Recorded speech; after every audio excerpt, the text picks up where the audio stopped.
Thank you for joining us on this exploration of a new book project, which we're discussing the emotionally wrenching experience of depression.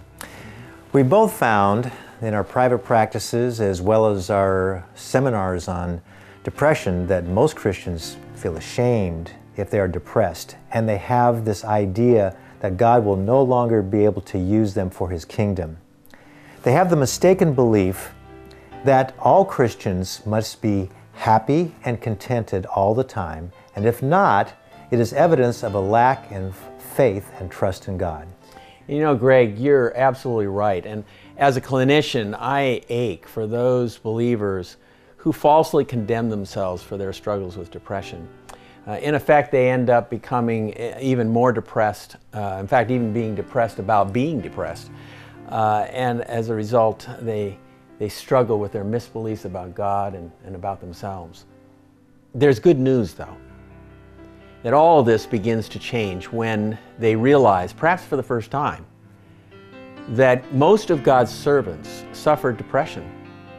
Some of them even severe depression, even sometimes suicidal depression. But in each and every case, God used every one of them mightily for His purpose in the kingdom. And when they were in their period of despair and struggle, God came to them as the great counselor that He is, in compassion and love and in kindness and in mercy. Not in anger, not accusing them of a lack of faith or a lack of belief, but rather in love, He used those occasions to teach them more about Himself and more about themselves. And isn't that a far more charitable view of who God is and how He sees us when we're depressed and when we're struggling? And the best news of that is it's biblical. You know, the truth is that depression is a part of an emotional alarm system that is designed to alert us to the fact that a problem or an issue exists that's been damaging us from the past, perhaps damaging us in the present, and is most likely going to continue to damage us in the future unless we take corrective action.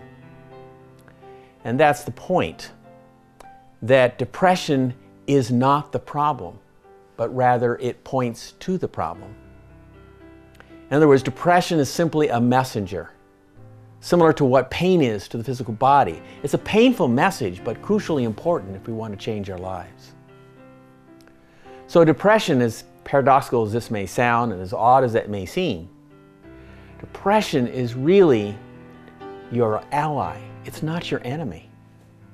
It's a clarion call to confront the issues that have held you back and dragged you down, to change your life, to make those corrective changes that can give you a satisfying, productive life, the kind of life that God has called each and every one of us to. So you see, when we talk about depression, we bring good news of growth, good news of love. And we rejoice, don't we, Greg, every time a patient discovers this truth and becomes, in effect, greatly liberated by it. And I think the Bible says it best when it says that the truth shall indeed set you free. Absolutely, Gary.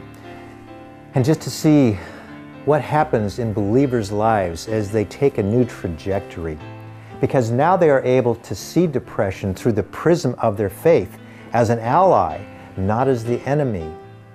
And now they're able to embark toward a pathway of healing and wholeness. And it's our heart's desire to help fellow brethren who are hurting so much from their depression. And it gives us great joy to see God work in their life as truth triumphs in these critical areas of their emotional wellness and healing.